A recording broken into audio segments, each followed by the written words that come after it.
If you know the kind of money that has passed your hand in the last 10 years, you should not be where you are now. Many of you have started business for people that are asking you, what have you ever done for me? Helper of the helpless, El Shaddai and you shall die. There is nothing wrong working for money. Almost everybody will start from that realm. But once you have the right mindset, you know that this is temporary. And investor mentality is that mindset that helps you to know that, look, I'm starting out now, I'm working for money, I must have an exit plan, so that instead of me working for money, I get to a point where money will begin to work for me. And listen to this, I do not believe that any individual should work for more than 10 years, maximum 15 years, before they enter into that realm. I'll give you 3 definitions. Investment mentality is a mindset that is concerned about the multiplication of all that you have. Investment mentality is a mindset that is concerned about the multiplication of all that you have. So it simply means that when you have investment mentality, the Bible says the thought of the diligent tends only to plenteousness. So it means that every time money comes into your hand, you are not thinking of what to do to consume the money. You are thinking of what to do to increase the money.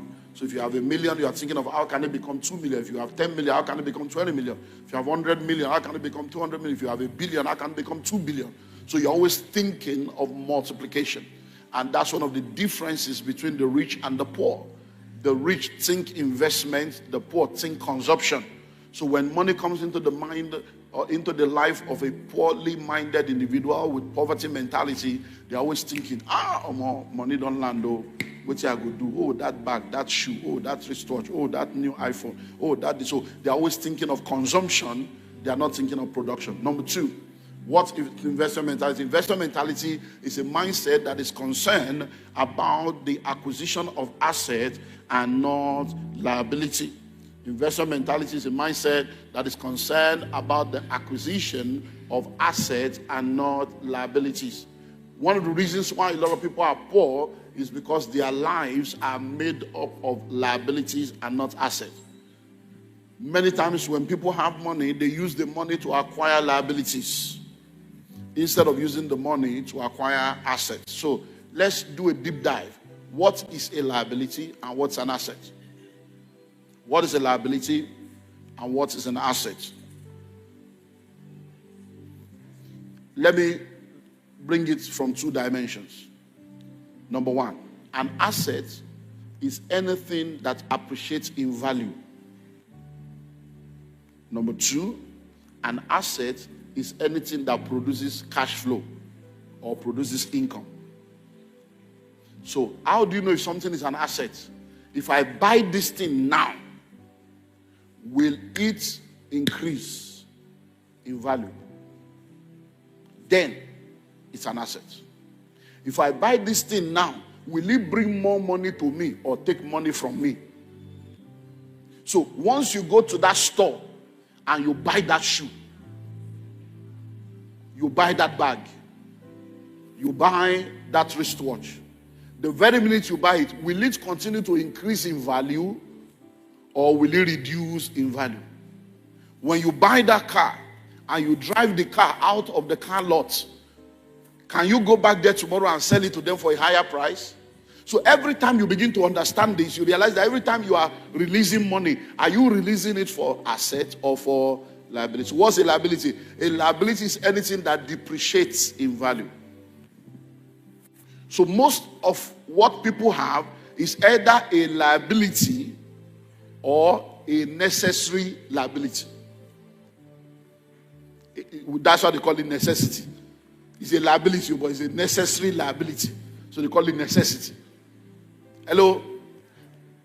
So once you release money and what you are using the money to get will not increase in value or bring money to you, that's a liability.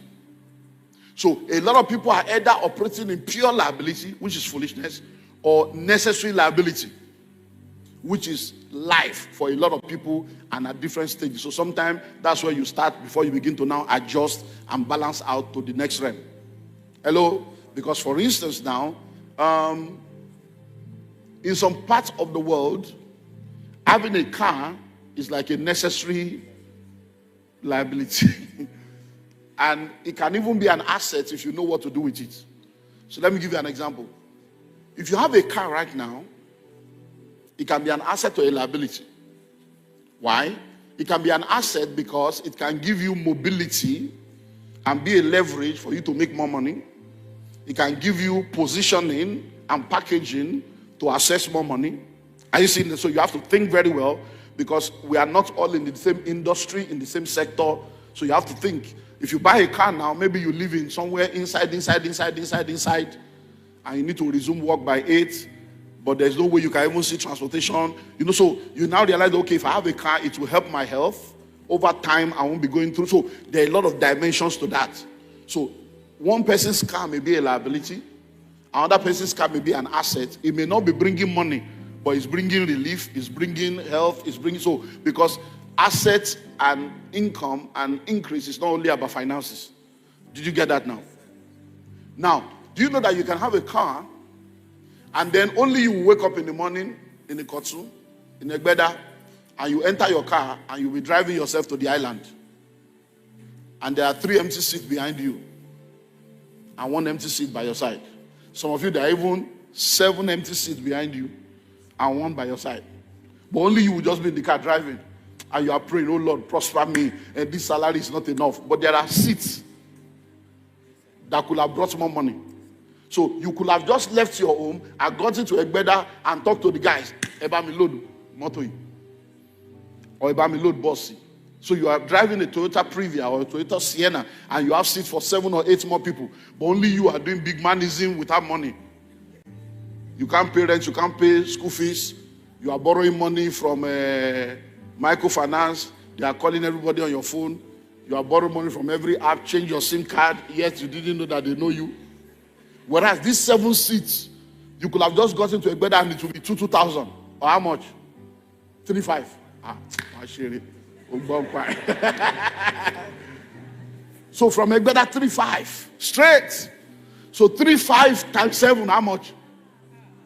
Mathematician. Where are my maths people now? 3,005 times 7. 24. Okay, let's just say 20,000. Now, if it's a car, that's 4 people. 3,500 times 4.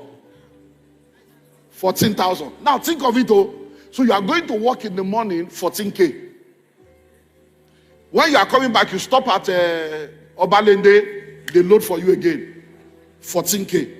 So every day you are doing 28. Then the 8 you give it to boys. So at least you are doing 20 with your car.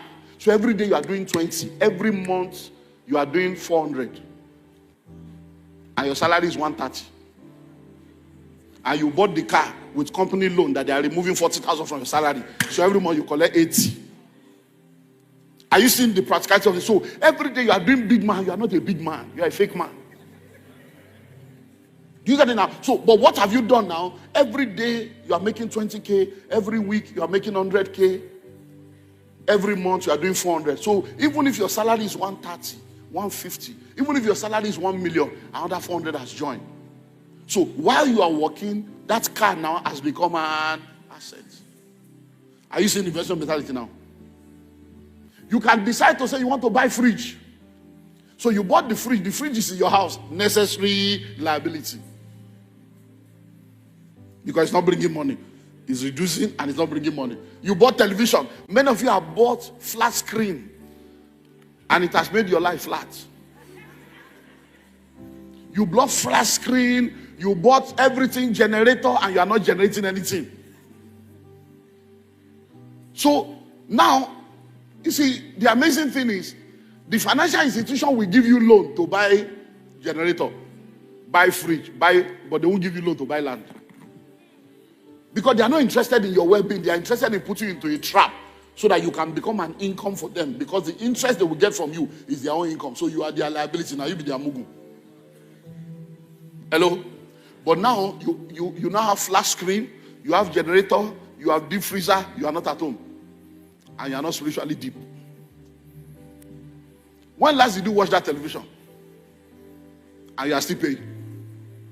But you know that same fridge and that generator, you can now load the fridge with water and block, and you begin to sell block. How much do they sell that block? That's 500. So if you have that block like this, you can even do like that, something they used to do bread. They can do the bigger one for you, just arrange it inside. That one will be more than 500. So imagine now that you are doing that maybe 1,000, and you are just selling 10 per week. No, not even per day. 10 per week. Then if you now sell 30 per week, that's 30,000. 10 per week, 10,000. That will pay for the fuel that you put in the generator. Are you seeing how this thing works? So it's not just about coming to church, you do fasting and prayer, and then I've told you, anytime you pray, God must give you an instruction, an idea, a step to take, an action. There must be something that is coming out of that prayer that you are now going to execute for you to get answers. Do we understand that now? So number 3, what's investor mentality? Investor mentality is a mindset that is concerned about bringing you to a level where you will no more work for money, but money will work for you. Investor mentality is a mindset that is concerned about bringing you to a level where you will no more work for money, but money will work for you. Now listen, there is nothing wrong working for money. Almost everybody will start from that realm. But once you have the right mindset, you know that this is temporary. And investor mentality is that mindset that helps you to know that, look, I'm starting out now, I'm working for money, but I must have an exit plan so that instead of me working for money, I get to a point where money will begin to work for me. And listen to this. I do not believe that any individual should work for more than 10 years, maximum 15 years, before they enter into that realm. If you have been working now for 10 years or 15 years and you still depend on salary, you are a poor man. You are operating behind what we are teaching now. So when you start working in your early 20s, you're 24, you're 25, you start working and you have all this understanding. As you are working, you are earning money, you are doing all this as we are saying. By the time you have done 10 years, you should have a lot of things working for you that whether they pay you or not, you are okay. You are only working because that is what you need to do as your calling, your destiny, your career, your passion. Not because you are waiting for 30 days make one pay before you can eat, 30 days make one pay before you can. No, that's poverty. Jesus did not die for that. Hello? And that's why we need this natural dimension to add to the super so that we can operate in the supernatural. So it's that mindset of, okay, I'm starting out now. I'm earning my salary. I have to be saving every month. If I save every month, I have to do this, I have to do that, and this one will be working. Why this one is working? Why this one is working? By the time you are 10 years in that organization, or 10 years in the industry, or 10 years in the marketplace or in the workforce, you should not be depending on salary anymore. You should have a lot of things working for you and bringing income.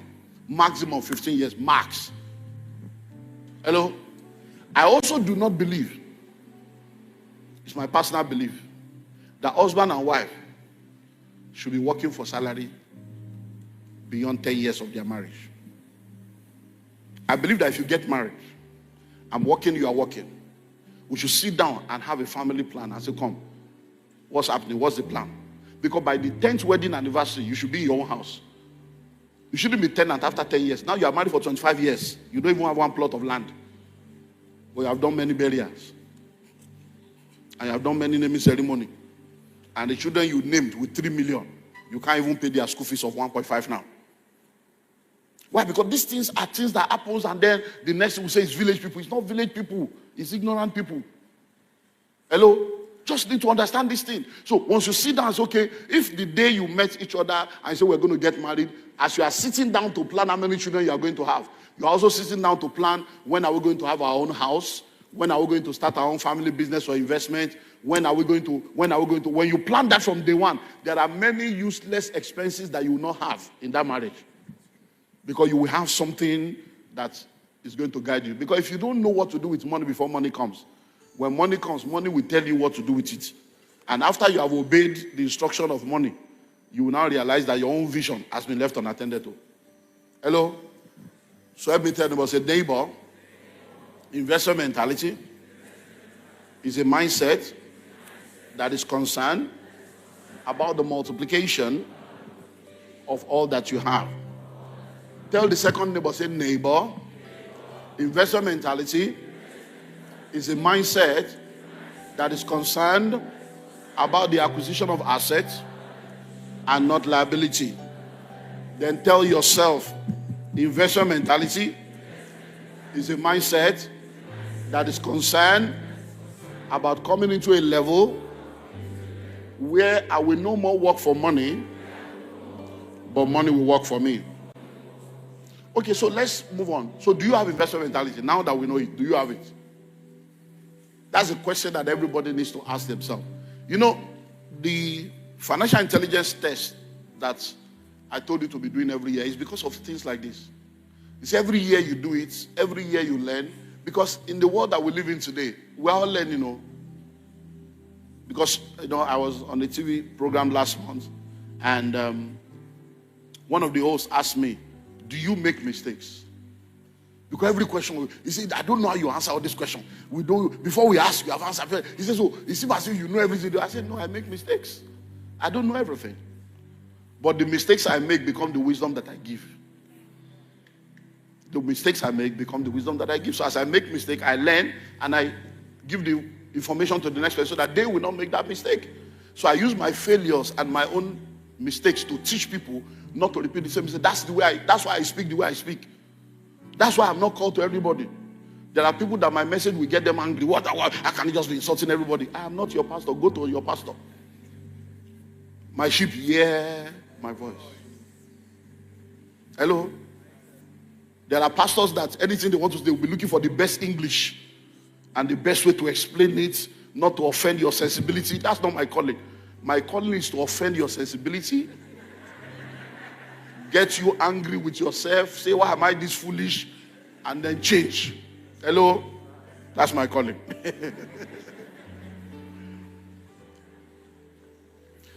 So do you have investor mentality? Now, how do you know whether you have investor mentality or not? Just answer one question.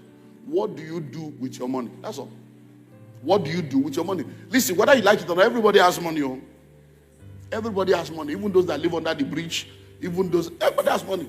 Look, all those guys you see at the garage, hey, Baba, hey, Baba, hey. All those guys you see, some of them have been there for 15 years, 20 years. Some of them were born on the street. They grew up on that street. They get married. They give birth to children. And with that little money they are collecting this, they are there. Everybody has money. People are living under the bridge and they are eating and they are going to school. They are giving birth to children. Hello? It's all about what your reality is. Hello? So listen. What do you do with your money? There are 3 things you can do with money. And that will reveal whether you have investment mentality or not. 3 things. Number 1, you can waste money. That's what foolish people do. They waste money. If you know the kind of money that has passed your hand in the last 10 years, you should not be where you are now. But God is bringing restoration. The kind of money that has passed your hand. If I knew what I know now. Many of you have sponsored people to school that have become your enemy now. Many of you have started business for people that are asking you, what have you ever done for me? Yeah, because you had Messiah complex. Helper of the helpless. El Shaddai and you shall die.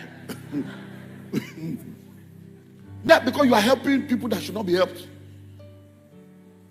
Hello? And today now, the same people you have helped are in top places. They don't pick your call. They now see you as a liability. That uncle, now he's always asking for money. But you sponsor them to school. You paid everything. Now they graduated, you are too local. Hello? Wisdom for singles, MITV ground. 8,600 people in attendance. An evangelist came to the pulpit and started crying. I don't know what to do. Before 8,000 plus people. Why? He sent a girl to school. Young girl, took her around 15, 16, went to the family, I love your daughter, but she's young. And Okay, she has to go to school. You know, these Eastern people, we take the girl from 16, 15, 16, pay school fees. The girl, they go school, no go school. Him, they do evangelism and mission. Then the girl graduates and says, I don't love you. And they call the family meeting, and the family say, did we force you to pay our school fees?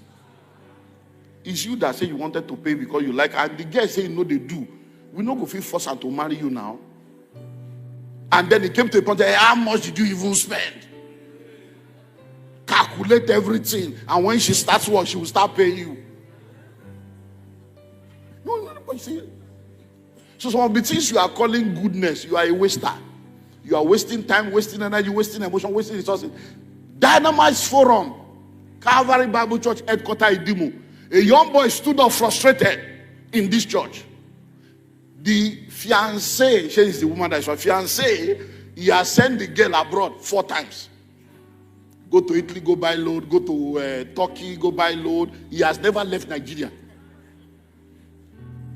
But he's sponsoring the girl. So the girl has been exposed and met correct people. Inside this church, not another church, inside that material. Hello? And the guy is here provoking. Hey, pastor, or this sister. So I say, hey, bro, who sent you a message? So many of the things you are doing, you are just a waster. Some of you have approval addiction. You are addicted to people liking you. You are addicted to people approving of your personality. So some of the things you do, even what you don't have, you give to people to make them believe you are a good person. But you are a foolish person. That is the rationale behind the man that does not pay his own children's school fees. But everybody outside, he has said to them. So when the wife goes to report, nobody will believe. Say, okay, forget it, that man is very nice. If you know what that man is doing, that woman is very nice. That's why it is only the person that marries you that know you. I'm telling you.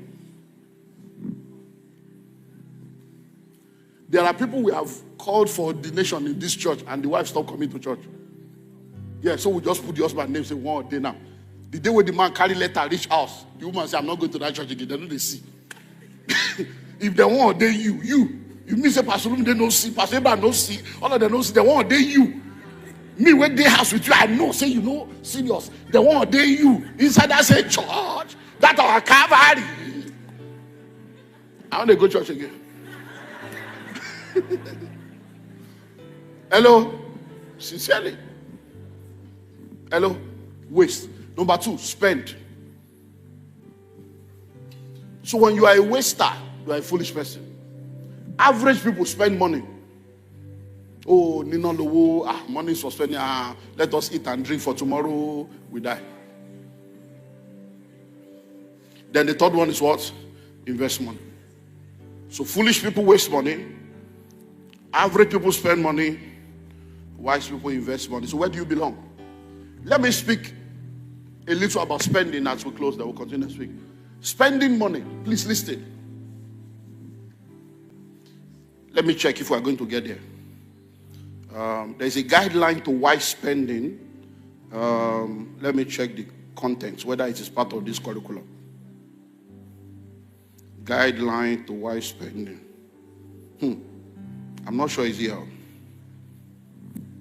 If you have the manual, check. Let me see so that I will know if I need to add that sometime. Guidelines to wise spending. Check if it is part of the guidelines to wise spending. So I will have to bring that in. Guideline is not there. Okay. So I have to bring that in. Okay. Let me quickly see if I can. Now, because see, I was in New York years ago speaking, and I was talking about this same stuff. And a lady was trying to help me understand that I don't understand. So she said, excuse me, you don't understand. We got to pay bills. Okay. Yeah, guidelines to wise spending. And we got to pay bills. We got to pay bills. By the time the money come, we pay bills. We pay this. We pay mortgage. We're gonna pay mortgage. She was just going. So it's not enough to say. So when she was done, I said, "Excuse me, let me ask you a question. I said, if the government now decides that you have to start paying extra $100 as a bill every month, what will you do? I'm just going to find a way to pay the bills, man. I'm just going to find a way to pay the bills, man. I said, that's the key. Your future is asking you to pay bills. You are owing your future money. So start saving $100 every month as part of the bill that you owe your future. Say, I got you, I got you, I got you, I got you, I got you. Oh yeah, I got you. Because sometimes what you think you cannot do, you can do. You just don't understand. You cannot teach a man anything except to help him to discover it within himself. So once you get it, you just discover that I can do this, and then you start. Hello? God is able to make all grace abound towards you. I declare right now, grace to save, grace to invest, grace to spend wisely in the name of Jesus. Now, since it's not part of the curriculum, what I'm going to do, I'm just going to say it so that it will be on record. So, I will not explain it. 15 guidelines to wise spending. So you get the tape, go to YouTube and get it. Number one is, do you really want it? Do you really want it? Because there's a difference between need, want, and luxury. Do you really want it? Or do you really need it? So is it a need or a want? Number two, is the price right? Sometimes when you compare prices, you do review, you realize that the price they are asking you is not worth it. Is the timing right? It may not be the right time. It may be what you need, but the timing may not be right for you to spend that money on that right now.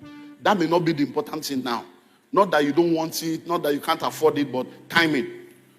Number four, is there a substitute for it? Because you want to buy, some of you are after name brand.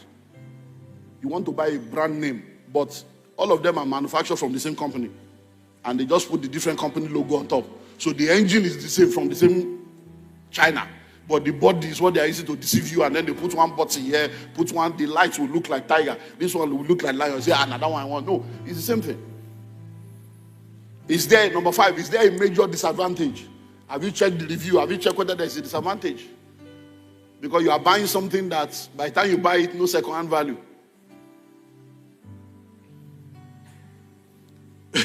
Something happened last year. We got the Toyota Prado that we were using before. We bought it brand new, 12.5 million. Brand new. Maybe like 10 or 12 years ago, there about 12.5 million. Brand new. We sold it last year for, I think, like 27 million or 30 million. Right?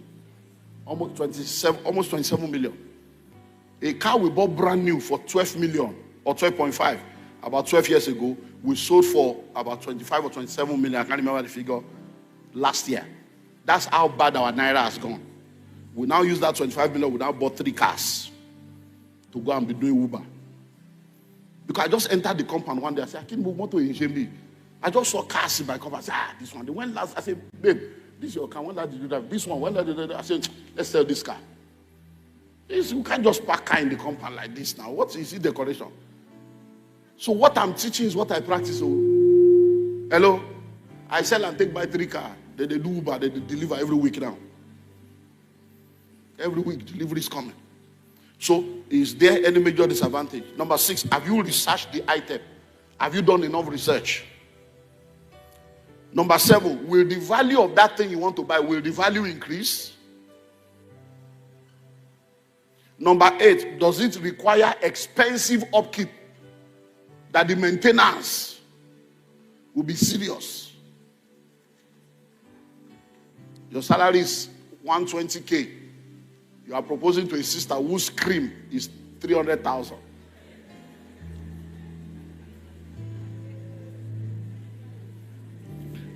Number 10. You are following. Okay. Number 9, have you compared prices with other ones? Number 10, is your spouse in agreement? Many of you that are married, those that are not married don't know that they can spend their money anywhere. When you marry, even what you want to do with your own money, you can't try it. You can't. So anything you want to do that your spouse is not in support, you better get the buy-in of your spouse. You don't want to buy something that will be causing you pain every week, that the enjoyment there will be sucked away. Hello? I'm telling you. I know a pastor, man of God, a pastor, that collected his pension, put money together to go and buy a car. And the children's school fees was left unpaid. And the wife is the one paying school fees. Till today, this case has been on for almost 6 years. The wife never forget. The man is still suffering for that one decision. The wife says, not car now. Manage the one you have. Our children are entering university. Let's you. The guy say, come. So is your spouse in support?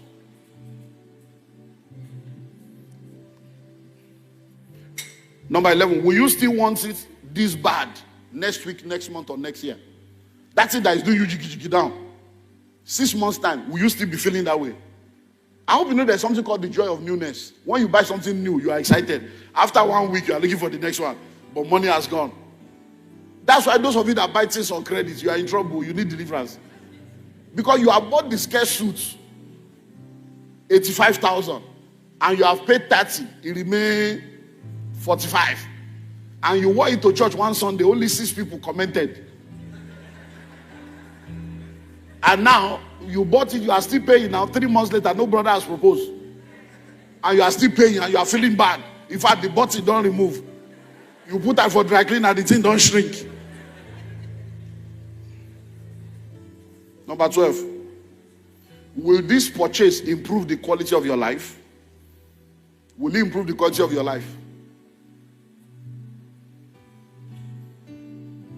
So you are hungry, but wearing an expensive shoe that can pay rent. But you are hungry. Number 13, is it affordable within your present financial position? Within your present financial position, is it affordable? I want to fly business class. What's wrong with economy? 14, does it complement your values and your beliefs? Does it complement your values and your belief? You say you are a Christian. We believe you are a Christian. And then the thing you are doing, are like, how does this one? Listen to me. There's nothing wrong in buying a car. But imagine now that you're a man of God. Maybe you're a bishop, you're an apostle. You are proving that you are called of God. You now want to go and buy a car. You now go buy one yellow. There's nothing wrong in the car, but it's just the color. You buy yellow. And then when you are coming to church, yellow shoe, everything yellow. And then you are your color. You are a man of God. Nobody's arguing with you. But there are some things that just, that's why we have some colors that are, you know.